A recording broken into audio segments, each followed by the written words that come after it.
and psychological sense of community among first-generation Latin American immigrants. Ann Brodsky is her mentor. Caitlin?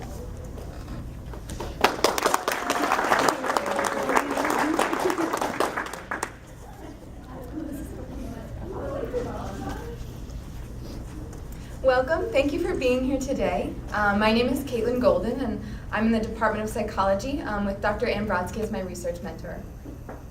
So I'd like to begin by having you imagine that you have just moved to the United States from another country.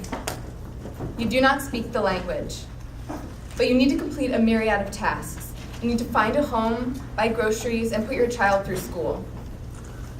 My research explores ways that first-generation Latin American immigrants cope with these situations.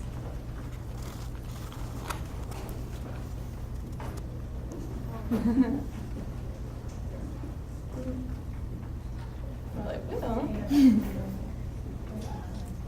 Just let me know. I will. Okay, you can do the next slide. Yes. Right now. So next. Yeah, thank you. Okay. So 53% of the immigrant population is of Latin American origin. Latin American immigrants migrate to make better lives for their families, to escape hardship and conflict in their countries of origin, and to get better access to education, healthcare, and jobs. Often upon their arrival, they become part of a low-wage workforce, making at or below minimum wage, and are faced with discrimination and stereotypes. Adjusting to the United States culture is another challenge that they might face upon their arrival. This process is called acculturation, and is the process by which an individual develops two cultural mindsets, one from their country of origin and one from the United States. Acculturation occurs within a number of contexts, including the U.S. community, the local community, and the immigrant community. And this is why our research chooses to understand immigration from a community psychology perspective. So the research for this study came from work conducted by the Making Words Count Lab, directed by Dr. Ann Brodsky. And our team research hopes to understand the role of community in attitudes towards Latin American immigrant and non-immigrant populations in the Baltimore, D.C. metropolitan area. Undergraduate and graduate students in our lab conducted 60 interviews with first and second generation immigrants and with US-born individuals who were third generation or greater, and these interviews were qualitative and semi-structured. And my research used 15 of these first-generation immigrant narratives to understand specifically how family and community networks provided resources for immigrants as they acculturated to the United States, so as they adjusted to the culture of the United States. And to do so, I used McMillan and Chavez's theory of psychological sense of community, created in 1986.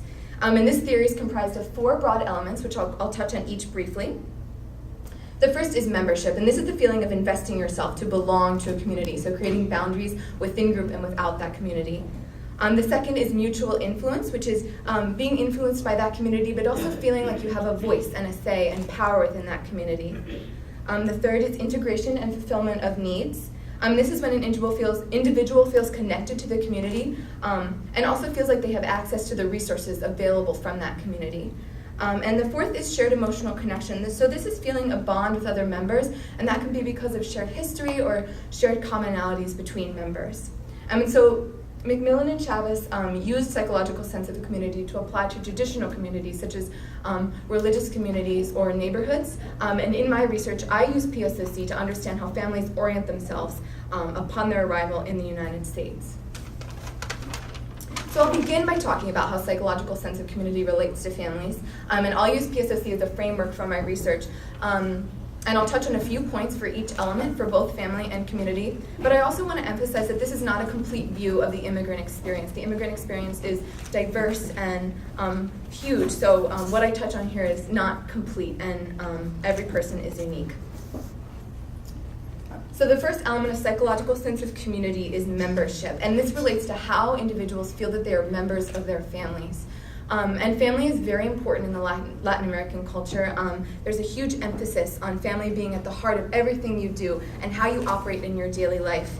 And so membership starts with the immediate family, but extends to the greater extended family. So participants in our research talked a lot about how they related to their grandparents and their aunts and their uncles and their cousins, and these were just as important to them as their immediate family. So in this participant says, in my country of origin, it was very family-centered. And that's how it continues to be every time I go back. You can't say we're going to the beach without everyone else tagging along and it ending up being a 10-person trip, which is really wonderful. So she's saying how she refers back to her extended family, even though they're not geographically close by, even though she has to go back and visit with them, to be in touch with them, she still refers back to them as a foundation for her life.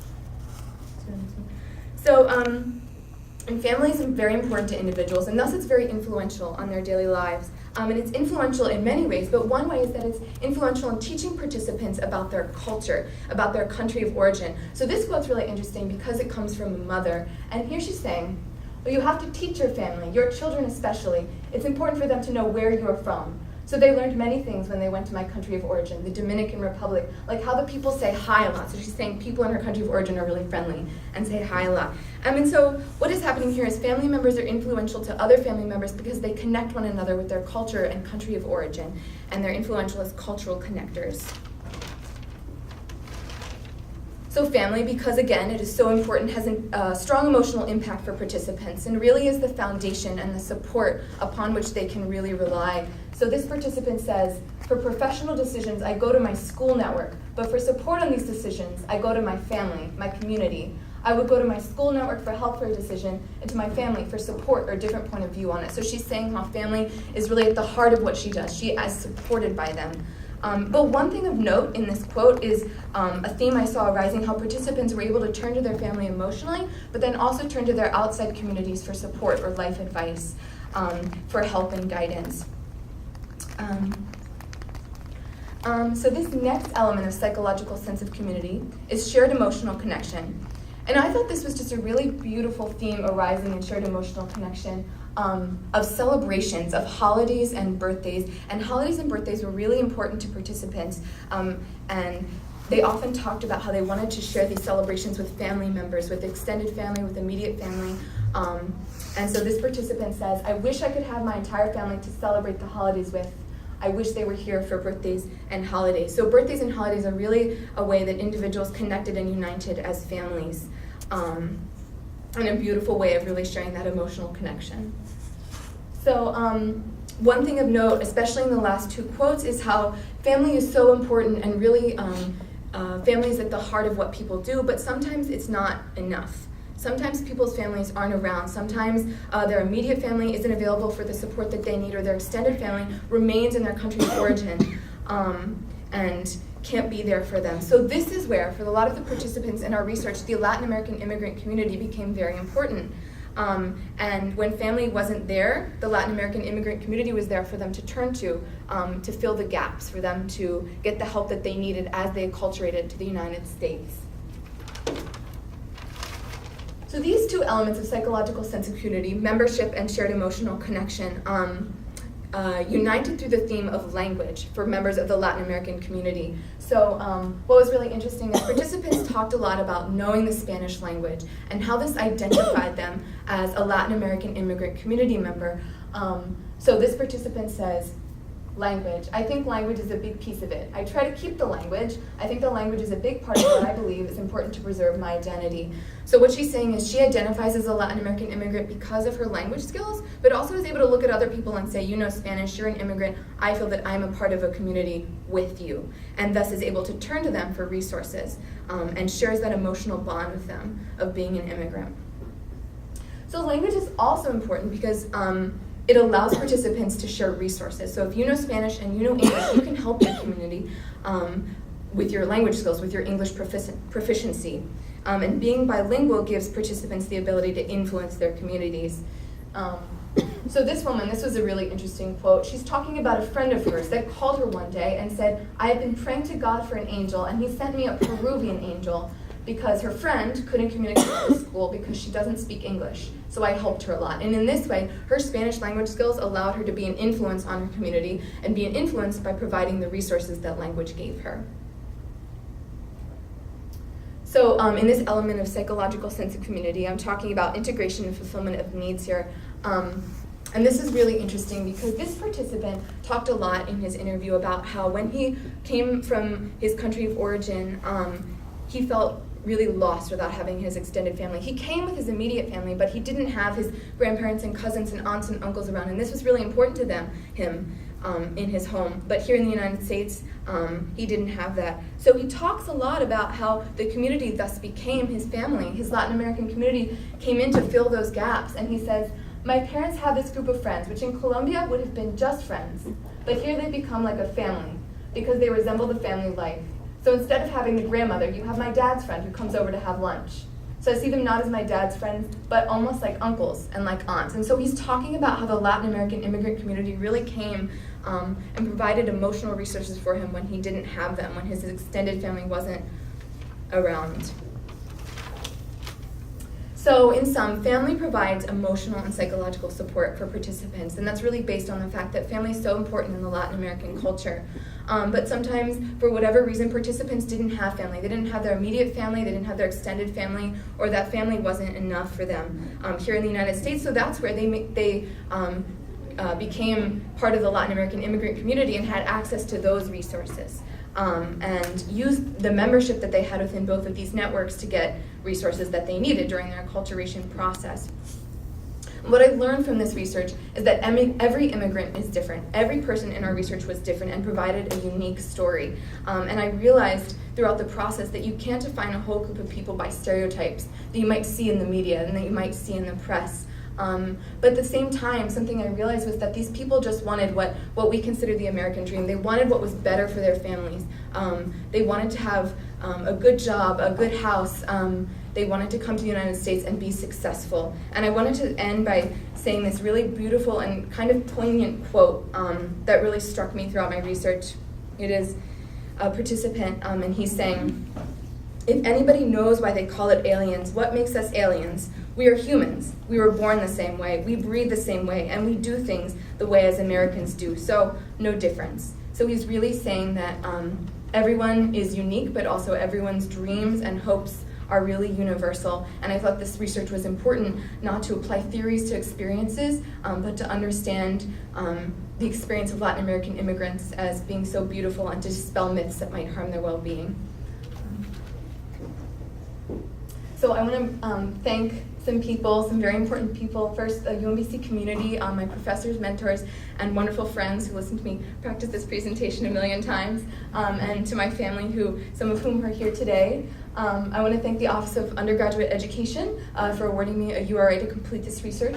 I want to thank the participants of this research who are so amazing and willing to share their stories with our research team and gave so much of themselves.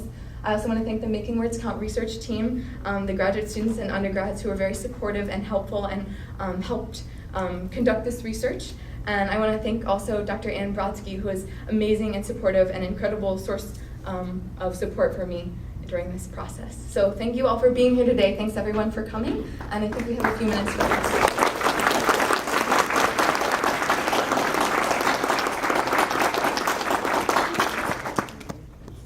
Great presentation. I love that you're able to shed such positive light on this population that people may not know much about. What were the challenges that you faced in doing it, collecting these stories? Do you have difficulty pulling them together, or? Well, I guess as a team, we conducted these interviews together. So some of us conducted interviews with some participants and others.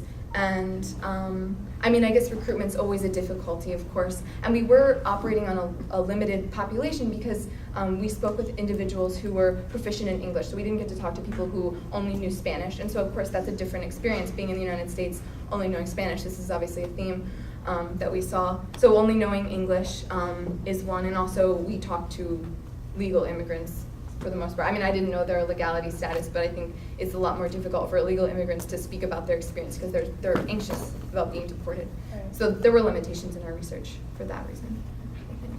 What was the age group that you interviewed? Was it youth or? Yeah, generally, we had people of all ages. So parents, I don't think we had any grandparents that I remember, but we had parents, students, we had some students, a diverse range of ages and also a diverse range of countries of origin, so from a bunch of different Spanish-speaking countries. How long had they been in the country before you took them in for the research study? 5 years.